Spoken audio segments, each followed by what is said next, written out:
Returning from chemo with my daughter and her husband, we passed a Porsche dealership.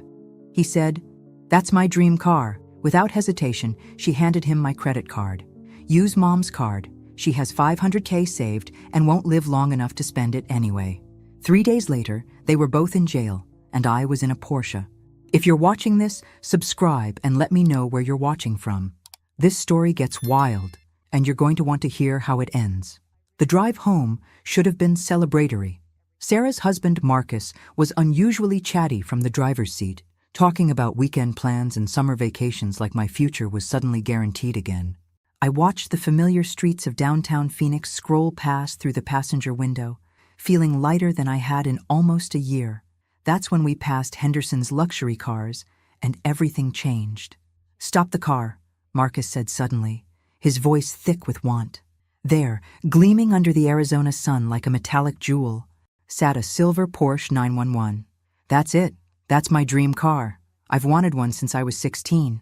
He pulled into the lot before either Sarah or I could object, parking directly in front of the sports car like he was afraid it might disappear. Sarah rolled her eyes at her husband's boyish enthusiasm, but she was smiling. "Marcus, we're not buying a Porsche today. Mom just finished chemo, for heaven's sake." But Marcus was already out of the car, circling the Porsche like a predator studying prey. The salesman appeared as if summoned by the scent of money, his smile wide and practiced. "Beautiful car, isn't she?" the salesman said, extending his hand to Marcus. "Just came in yesterday, 2023 model, only 8,000 miles. Previous owner was a collector who barely drove it." Marcus's eyes lit up as he ran his fingers along the hood. "What's the asking price?" he asked, though I could tell from his expression that price was becoming irrelevant. "78,000, the salesman replied smoothly. "But for the right buyer, we might have some flexibility." Sarah and I exchanged glances. Marcus made good money as an engineer, but 78,000 was more than his annual salary. Still, watching him look at that car was like watching a man fall in love. "We should go," Sarah said gently. "Mom needs to rest." But I was watching Marcus's face, seeing something I'd never seen before. Pure, unfiltered desire. In the 3 years since Sarah's wedding, I'd grown fond of my son-in-law. He'd been around even longer, dating Sarah for 2 years before they married, and had always been supportive. He worked hard, treated my daughter well, and had been incredibly helpful during my cancer treatment. If anyone deserved a dream, it was him. That's when Sarah did something that stopped my heart. Without hesitation, without asking, without even a moment's pause, she reached into my purse, pulled out my credit card, and handed it to Marcus. "Use Mom's card," she said, her voice casual as if she were lending him a pen. "She has over 500,000 saved up, and honestly, she won't live long enough to spend it all anyway." The words hit me like a physical blow, the casual cruelty of it. The assumption that my death was inevitable, the fact that she'd obviously discussed my finances with her husband in detail. I sat frozen in the back seat, watching my daughter negotiate my own money away, while my son-in-law's eyes gleamed with greed I'd never noticed before. Marcus took the card without questioning where the information about my savings had come from. The salesman was already pulling out paperwork, sensing an easy sale. "We can have this processed within the hour," he said, practically salivating. "Just need to run the card and handle the title transfer." I should have spoken up, should have snatched my card back and demanded an explanation.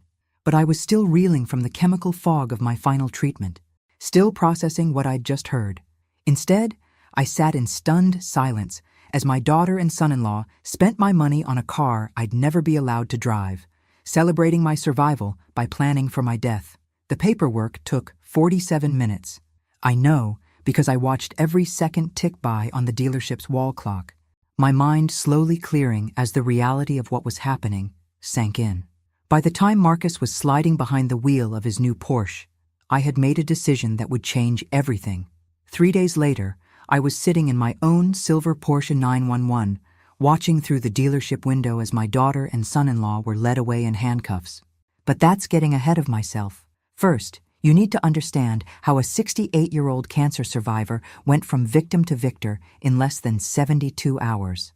The ride home from the dealership was the longest 20 minutes of my life. Marcus drove his new Porsche ahead of us, while Sarah followed in our car, chattering excitedly about how handsome her husband looked behind the wheel. I sat in the passenger seat, my hands folded in my lap, saying nothing. The silence must have seemed like fatigue to Sarah because she kept glancing at me with concerned looks. "Are you feeling okay, Mom? Maybe we should have gone straight home instead of stopping." Her voice was gentle, caring, the same tone she'd used throughout my treatment. It was almost worse than the casual cruelty at the dealership. This returned to pretending she cared about my well-being. "I'm fine," I managed, though I was anything but. My mind was racing, replaying her words over and over. She won't live long enough to spend it anyway. The financial discussion they'd obviously had about me. The way Marcus had taken my card without hesitation, as if they'd planned this moment. When we pulled into my driveway, Marcus was already out of the Porsche, running his hands over every surface like a teenager with his first car. "Helen," he called out to me, using the name he'd called me since the wedding. "Come see how smooth this interior is.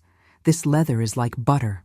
His enthusiasm was infectious, almost innocent, and for a moment I wondered if I was overreacting. But then I saw the way he and Sarah exchanged glances, a look that said they'd gotten away with something.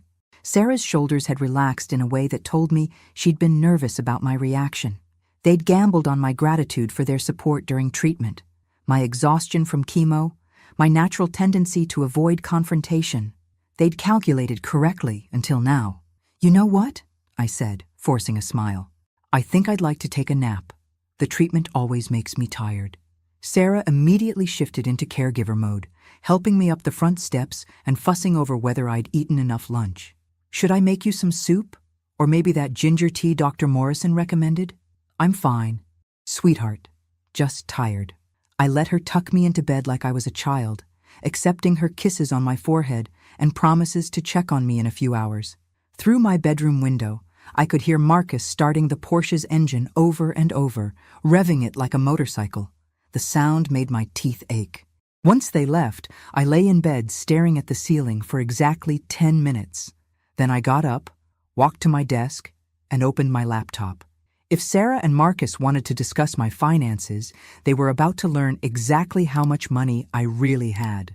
And more importantly, how a woman doesn't survive 68 years, raise 2 children, and beat cancer by being naive about people's motives. My first call was to Patricia Williams, my financial advisor at Phoenix National Bank. Patricia had been managing my investments since my husband David died 6 years ago, turning his modest life insurance policy and our savings into something substantial through careful planning and smart choices.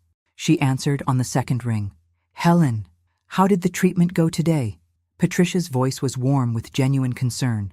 Unlike my daughter, Patricia knew my survival odds were actually quite good.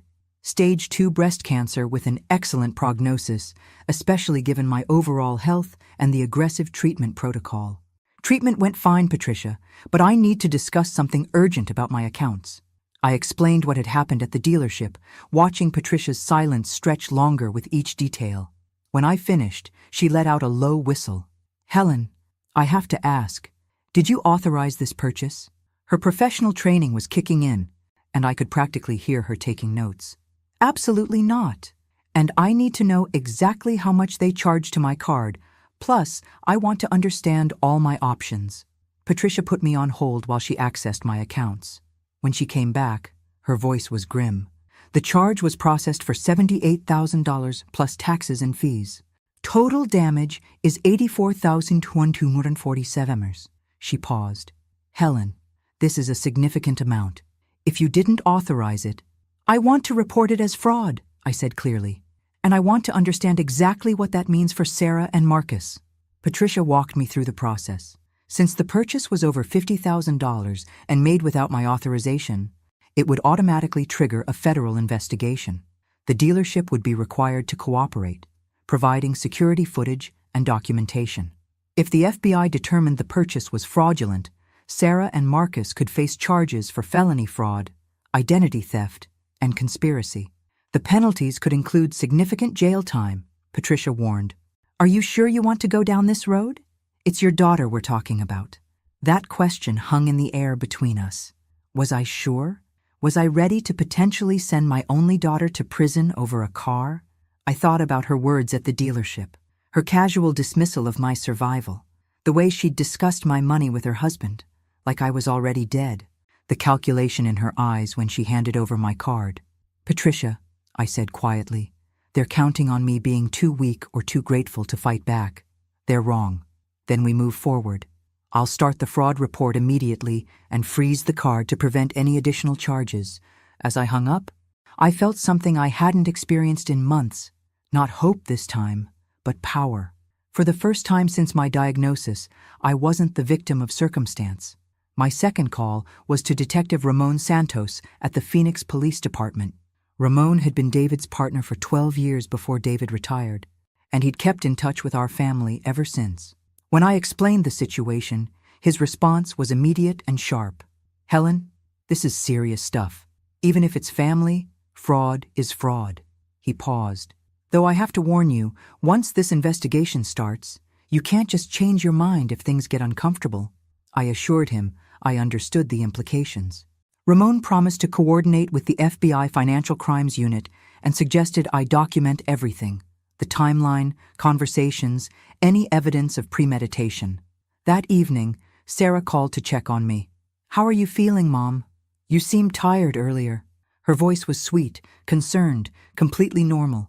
It was like the afternoon at the dealership had never happened. "I'm feeling much better," I said truthfully. "In fact, I'm feeling stronger than I have in months." We chatted about dinner plans for the weekend, about Marcus's excitement over his new car, about my upcoming follow-up appointment with Dr. Morrison. Normal mother-daughter conversation that felt completely surreal given what I'd set in motion. After we hung up, I sat on my back patio with a cup of tea, watching the desert sunset paint the sky in shades of orange and pink. In 48 hours, the investigation would be complete. Security footage would confirm that I never consented to the purchase. Bank records would show the unauthorized use of my card. And my daughter and son-in-law would learn that underestimating a cancer survivor was the biggest mistake of their lives. But I wasn't done yet. Because if they thought $78,000 was worth betraying me for, they had no idea what I was actually worth. The next morning, I woke up before dawn feeling more energetic than I had in months. Maybe it was knowing that my treatment was finally over, or maybe it was the clarity that comes from making a difficult but necessary decision. Either way, I had work to do. My first stop was Henderson's Luxury Cars, where I arrived just as they opened at 9. The same salesman who'd processed Marcus's purchase yesterday greeted me with the kind of enthusiasm reserved for customers who don't ask about financing. "Mrs. Winters, what a pleasant surprise. How can I help you today?" "I'm interested in looking at sports cars," I said, letting my gaze wander across the showroom. Something with character. Something that makes a statement. The salesman, whose nameplate read Jim Morrison, no relation to the singer he'd assured me yesterday, lit up like Christmas morning. "We have several excellent options. What kind of statement are you looking to make?" I smiled, thinking about Sarah and Marcus probably still asleep at home, dreaming about their new toy. The kind that says I'm not going anywhere anytime soon. Jim showed me 3 different cars, but I kept coming back to a particular model. A silver Porsche 911, identical to the one Marcus had purchased with my money, except this one was a 2024 with only 300 miles on it. "How much?" I asked, running my fingers along the hood just as Marcus had done yesterday. "This one's $82,000, Jim said, but it's worth every penny, top-of-the-line features, barely driven." I pulled out my checkbook, the same account Sarah and Marcus had violated, and wrote a check for the full amount. Jim's eyes widened as he processed the cash sale.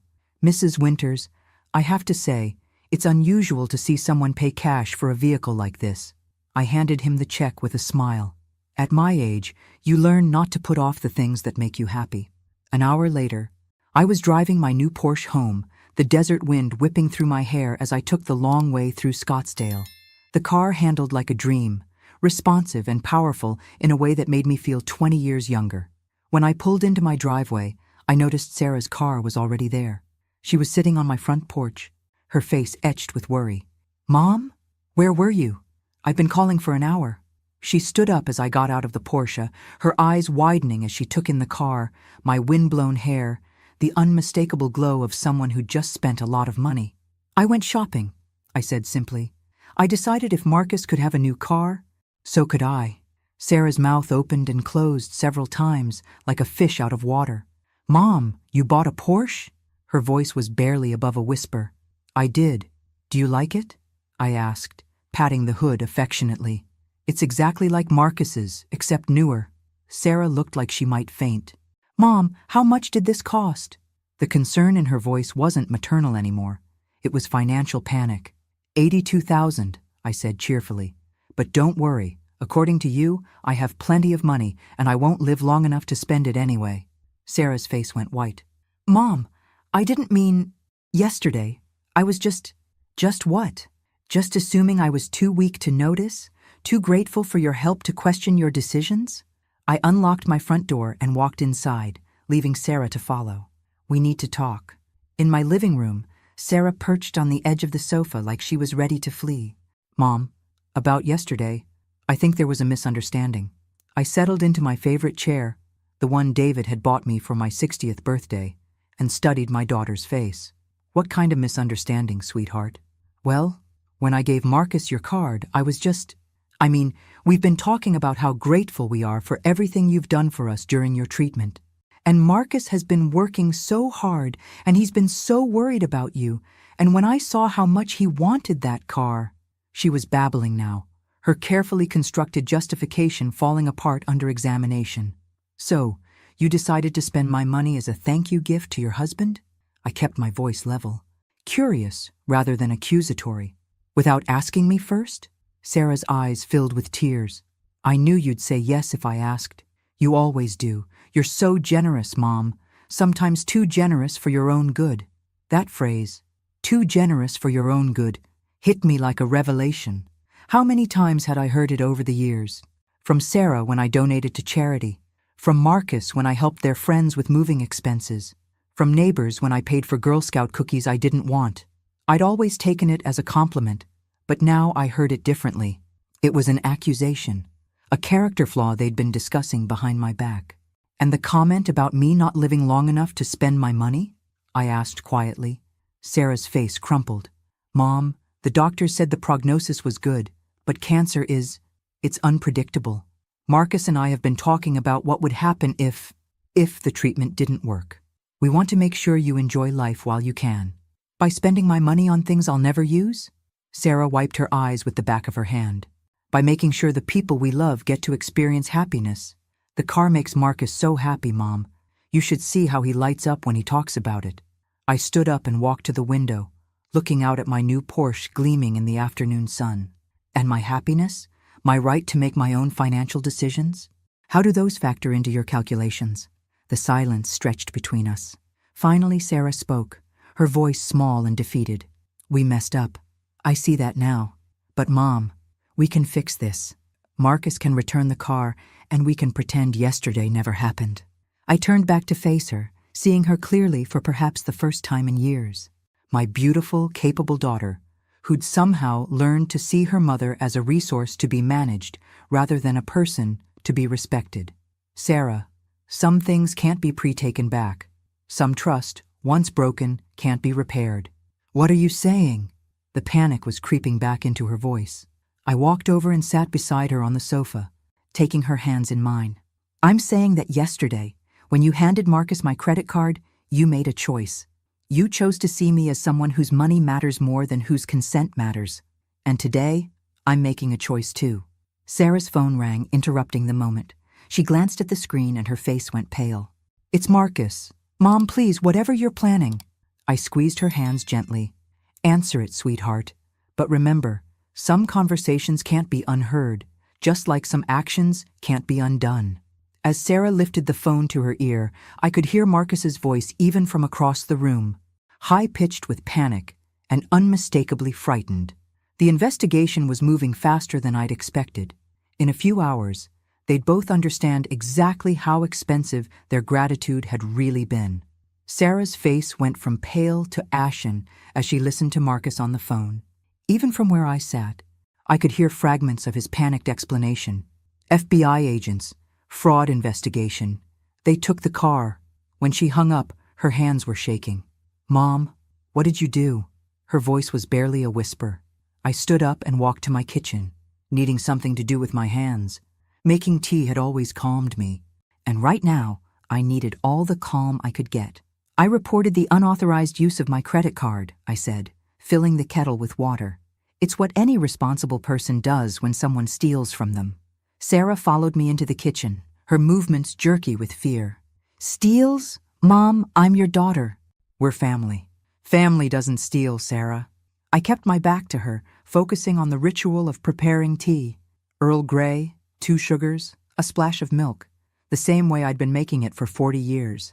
Family asks permission. Family respects boundaries. Family doesn't assume you're too weak or too dead to make your own choices.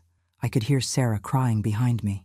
Soft sobs that once would have made me drop everything to comfort her. Today, they sounded like the tears of someone who'd finally realized the consequences of their actions. Marcus is at the police station, she said. They're questioning him about fraud. Federal fraud, Mom. Do you know what that means?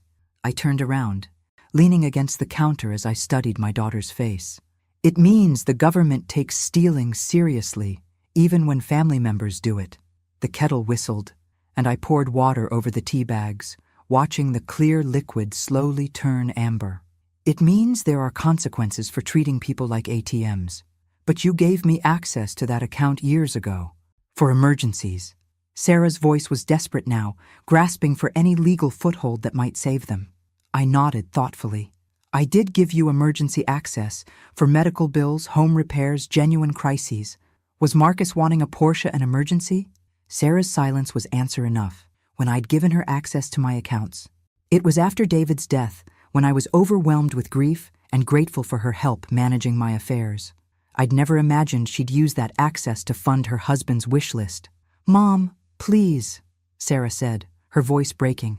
You can stop this. You can tell them it was a misunderstanding, that you gave permission after all. I poured the tea into 2 cups, adding sugar and milk to both. Even in the middle of a family crisis, some habits died hard.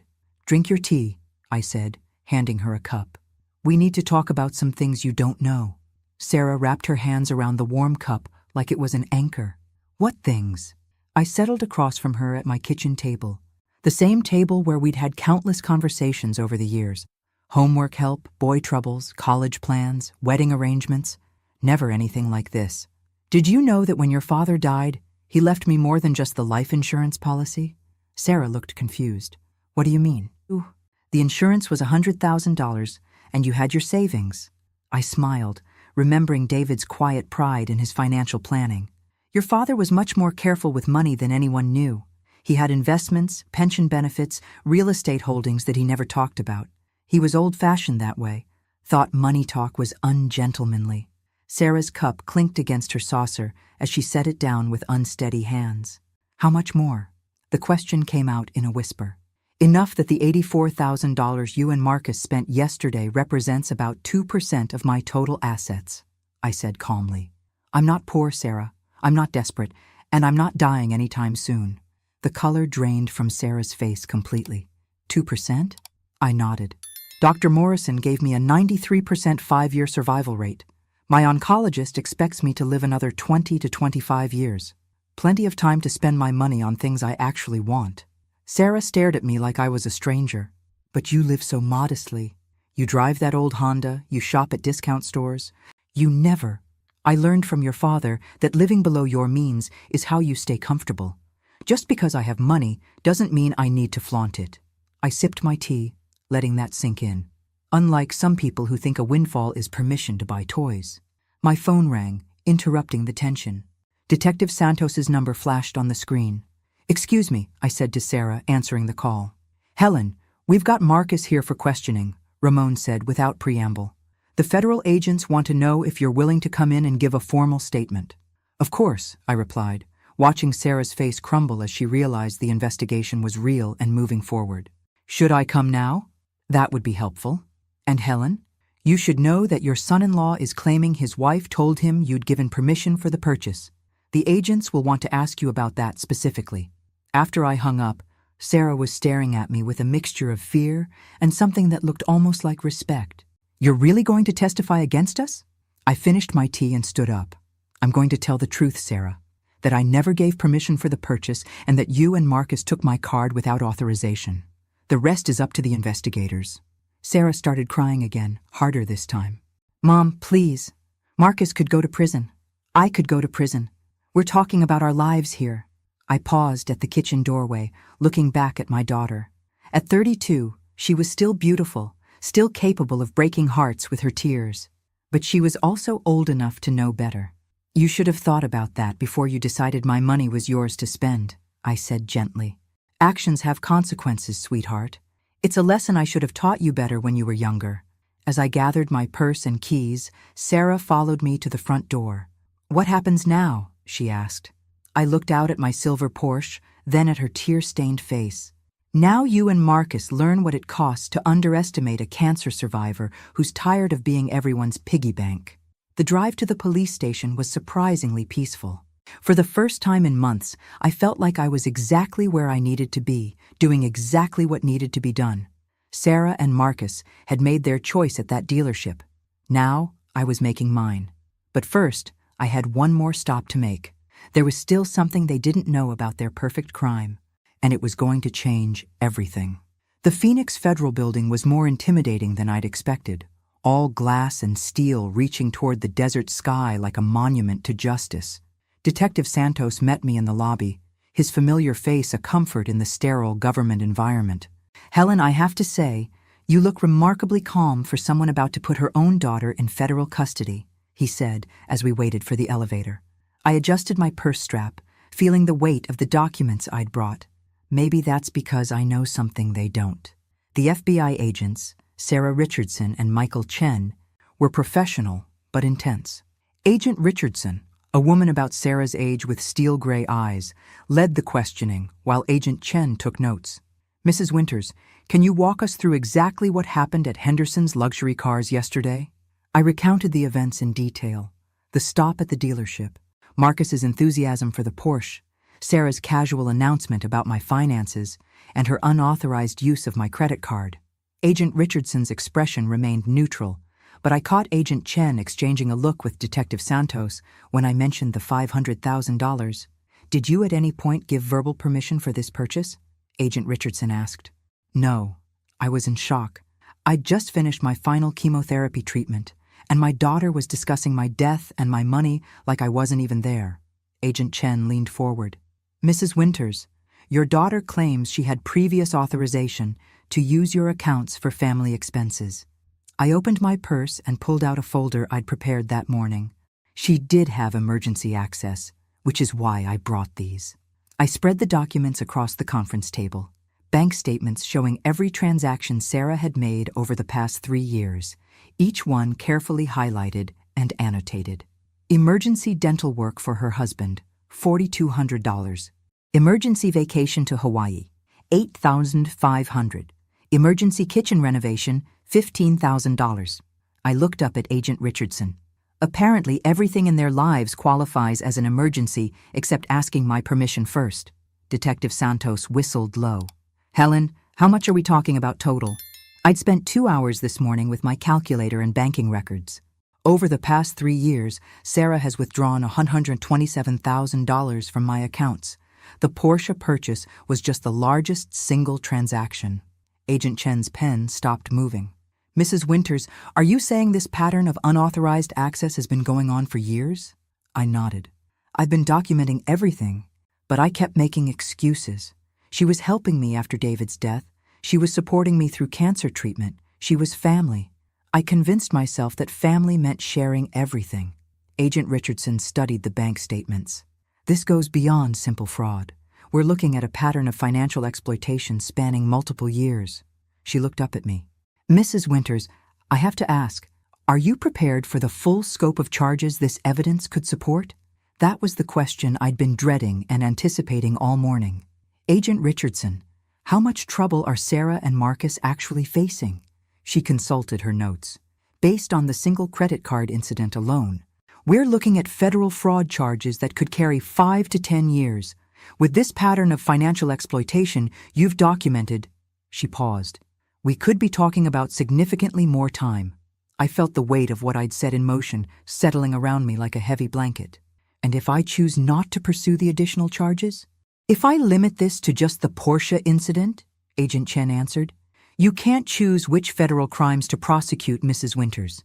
Once we have evidence of criminal activity, the decision to proceed belongs to the federal prosecutor, not to you. The room fell quiet, except for the air conditioning humming overhead. I thought about Sarah sitting in my kitchen this morning, crying over tea and asking what would happen next. She'd had no idea that her unauthorized access to my accounts over the years had created a paper trail that could put her in prison for decades.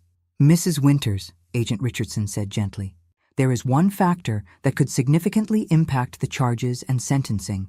I looked up hopefully. What factor? Cooperation and restitution. If your daughter and her husband cooperate fully with the investigation and make complete restitution for all unauthorized transactions, that could influence how the prosecutor handles the case. Complete restitution would be $127,000? Agent Chen nodded. Plus interest, penalties, and court costs. We're probably looking at $150,000 total. That number hung in the air between us. I knew exactly how much money Sarah and Marcus had in their accounts, because Sarah had been complaining about their finances for months. They had maybe $20,000 in savings. If that. They don't have that kind of money, I said quietly. Then they'll need to figure out how to get it, Agent Richardson replied. Liquidate assets, secure loans, sell property. The court won't be sympathetic to defendants who spent money they couldn't afford to repay.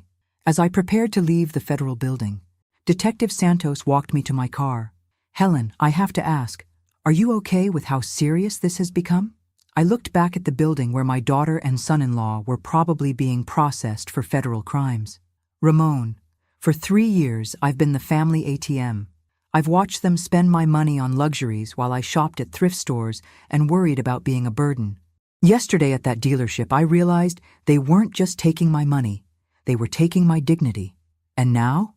I unlocked my Porsche, still strange and wonderful after just 1 day of ownership. Now they're going to learn that every choice has a price, and some lessons are more expensive than others. As I drove home, I thought about the phone call I'd need to make. Sarah and Marcus would be released on their own recognizance within a few hours, and they'd need someone to explain exactly how deep the hole they'd dug really was. They thought they'd been cleverly managing my finances for years. Instead, they'd been documenting their own crimes one transaction at a time. The irony was almost beautiful. In trying to spend my money before I died, they'd created the evidence that might cost them decades of their own lives. But I wasn't done with them yet. There was still one more surprise waiting. One final lesson about what happens when you underestimate a woman who spent 68 years learning how to survive. Sarah and Marcus were waiting on my front porch when I got home from the federal building, both of them looking like they'd aged 10 years in 10 hours. Marcus's face was pale and drawn, his usual confidence replaced by the hollow-eyed look of someone who'd just seen his future evaporate. Sarah's tears had dried, leaving her makeup streaked and her expression eerily calm. "Mom," Sarah said as I walked up the front steps, "we need to talk." I unlocked my front door and gestured for them to follow me inside. I imagine you do. In my living room, they sat together on the sofa, holding hands like survivors of a shipwreck. Marcus spoke first, his voice hoarse from hours of interrogation. "Helen, I need you to know that I never intended for this to become what it's become." He cleared his throat. "When Sarah gave me your card yesterday, I honestly thought you'd given permission." I settled into my chair, studying their faces. "And when she told you I had $500,000 and wouldn't live long enough to spend it, what did you think then?" Marcus winced. "I thought she was being dramatic. You know how Sarah gets when she's emotional." Sarah shot him a sharp look. "Don't put this on me, Marcus. You were practically drooling over that car before I said anything about Mom's money. So now you're turning on each other?" I observed. How quickly family loyalty disappears when consequences arrive. They both looked stricken, and I almost felt sorry for them. Almost. "The FBI agents explained what you're facing," I continued. "Federal fraud charges, possibly conspiracy, definitely financial exploitation of an elderly person." "Mom?" "Please," Sarah said, her voice breaking again. "We know we messed up, but there has to be something we can do. Some way to fix this. I leaned back in my chair, feeling strangely peaceful despite the chaos surrounding us. There is one way, according to the agents. Complete restitution plus cooperation with their investigation. Marcus sat up straighter. How much restitution? I pulled out the folder of bank statements I'd shown the FBI. $127,000 you've taken over the past 3 years, plus interest and penalties. They estimate about $150,000 total. The silence that followed was deafening. Finally, Marcus spoke, his voice barely above a whisper. We don't have that kind of money. I nodded sympathetically. I know. Your mortgage is $2,400 a month, your car payments are $800, your credit cards are nearly maxed out, and your savings account has about $18,000 in it. Sarah stared at me in shock. How do you know our exact finances? I smiled. Sarah, sweetheart, I've been listening to you complain about money for 3 years. You've told me every detail of your financial struggles, usually right before asking me for help. I opened the folder wider, showing them highlighted sections of their unauthorized withdrawals. Emergency dental work, emergency vacation, emergency furniture, emergency car repairs. Funny how every emergency coincided with something you wanted but couldn't afford. Marcus was reading over the documents, his face growing paler with each page. Jesus, I didn't realize how often we'd stolen from me? I finished gently. The word you're looking for is stolen, Marcus. Sarah was crying again, but quietly this time, like she'd finally run out of dramatic energy. Mom, what are we going to do? We could go to prison for years. Our lives are ruined. I stood up and walked to the window, looking out at my silver Porsche gleaming in the late afternoon sun. Your lives aren't ruined, Sarah. They're just more complicated now. I turned back to face them. And I'm going to help you, because that's what mothers do. Both of them looked up hopefully. You'll tell the FBI it was all a misunderstanding? Marcus asked.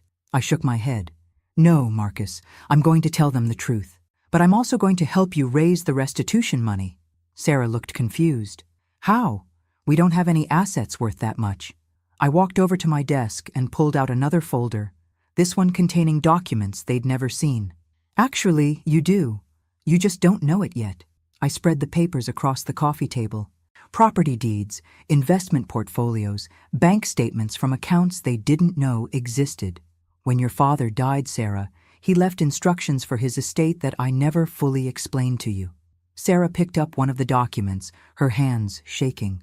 This is a deed to property in Sedona. I've never heard of this address. I nodded. Your father bought that land 30 years ago as an investment. It's worth about $200,000 now. I pointed to another document. This is his pension fund that's been earning interest for 6 years. This is a trust fund he set up for you when you were born. Marcus was staring at the papers like they were written in a foreign language. Helen, what are you saying? I sat back down, feeling the weight of years of secrecy lifting off my shoulders. I'm saying that David was much more financially sophisticated than anyone knew. He didn't just leave me comfortable, he made sure Sarah would be comfortable too, when she was mature enough to handle the responsibility. Sarah's voice was barely a whisper. How much? I consulted the most recent statements. Your inheritance, which I've been managing since your father's death, is worth approximately $180,000. The number seemed to echo in the quiet room. Combined with liquidating the Sedona property, you have enough to make full restitution and still have money left over. But why didn't you tell me? Sarah asked, her voice a mixture of confusion and anger. Why did you let me struggle? Let us worry about money when there was this whole inheritance waiting. I met her eyes steadily. Because over the years, I began to notice changes in your attitude about money, about what you felt entitled to. Your father made me promise not to give it to you until you learned the value of money, until you learned to respect other people's financial boundaries. After watching how you handled my accounts these past 3 years, I knew he was right to be concerned. Marcus was doing calculations in his head. So we can pay back the money and avoid prison? I nodded.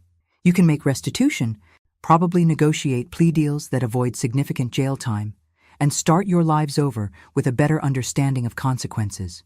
Sarah was staring at the inheritance documents like they might disappear. But Mom, if I have this money, why did we spend years taking from your accounts? That was the question I'd been waiting for. Because it was easier to take from me than to wait for what was rightfully yours. Because you assumed I was too old, too sick, or too grateful to notice or care. I gathered up the papers, holding Sarah's financial future in my hands. Your inheritance comes with conditions now. Conditions your father never anticipated, but that have become necessary. Sarah and Marcus both looked at me with growing apprehension. What conditions? First, complete restitution to my accounts within 30 days.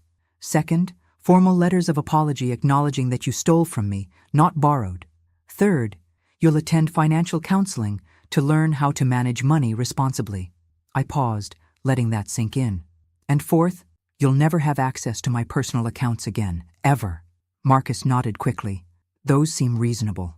Helen, we're grateful for this chance to make things right. But Sarah was looking at me with an expression I'd never seen before. Not gratitude, but something closer to calculation. And if we refuse these conditions? If we decide to take our chances with the federal charges? I smiled, recognizing my daughter's rebellious streak finally emerging in full force. Then you go to prison, and your inheritance goes to the Phoenix Children's Hospital in your name. Either way, you won't be spending my money anymore. The room fell quiet as Sarah and Marcus absorbed the reality of their situation. They could accept help with strings attached, or they could face federal charges with their pride intact. It wasn't much of a choice, but it was more than they'd given me at that dealership. We accept, Marcus said finally. We accept all the conditions. Sarah nodded reluctantly. We'll do whatever it takes. I stood up, feeling lighter than I had in years. Good. Then we'll start the restitution process tomorrow. Tonight, I'm taking my new Porsche out for dinner to celebrate my recovery. As I gathered my purse and keys, Sarah called out, Mom, are we going to be okay? Our relationship, I mean? I paused at the front door, looking back at my daughter and son-in-law. They looked young and scared and genuinely sorry for the first time since this all began. Sarah, for the first time in 3 years, we have a chance to build a relationship based on mutual respect instead of financial dependency. Whether we're okay depends on whether you can learn to see me as your mother instead of your bank account. As I drove away in my Porsche, windows down and music up, I thought about the strange journey from victim to victor. It had started with a casual betrayal at a car dealership and ended with a family that might finally understand the difference between love and exploitation. Sarah and Marcus had learned that stealing from family wasn't consequence-free, and I'd learned that sometimes the people who love you most are the ones who respect you least. But most importantly, I'd learned that cancer might have tried to kill me, but I was far too stubborn to die before I'd finished teaching the people I loved how to treat me properly. The desert sunset painted the sky in brilliant oranges and purples as I drove toward my favorite restaurant. A cancer survivor in a silver Porsche, finally free to spend my own money on my own happiness. And if that wasn't worth celebrating, nothing was. 3 months later, Sarah and Marcus had completed their restitution, attended financial counseling, and rebuilt their relationship with money and with me. The federal charges were reduced to misdemeanors with community service, and they were slowly earning back my trust through actions rather than words. But that's another story entirely. This one ends with a simple truth. Never underestimate a woman who survived cancer, raised children, and finally learned that love without respect isn't love at all. It's just exploitation with prettier packaging. And sometimes, the best revenge is simply refusing to be anyone's victim ever again. Thanks for listening. Don't forget to subscribe and feel free to share your story in the comments.